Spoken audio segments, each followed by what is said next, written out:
My first apartment in New York was in a gritty warehouse district, the kind of place that makes your parents wince. A lot of old Italians lived around me, which suited me just fine because I was the granddaughter of Italians. Their own children and grandchildren had moved to Long Island and New Jersey. All they had was me, all I had was them.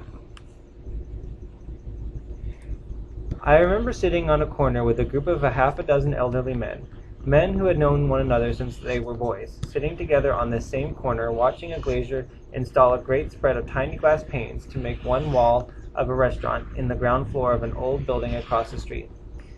They laid bets on how long the panes and the restaurant would last. 2 years later, two of them were dead, one had moved in with his married daughter in the suburbs, and the three remaining sat and watched dolefully as people waited each night for a table in the restaurant. $22 for a piece of veal, one of them would say, apropos of nothing. But when I ate in the restaurant, they never blamed me. You're not one of them, one of the men explained. You're one of me.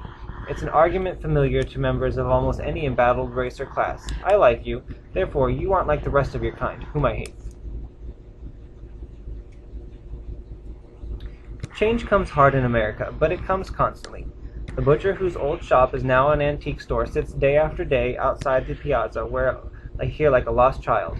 The old people across the street cluster together and discuss what kind of money they might be offered if the person who bought their building wants to turn it into condominiums.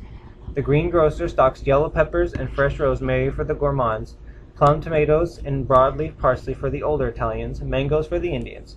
He doesn't carry plantains, he says, because you can buy them in the bodega.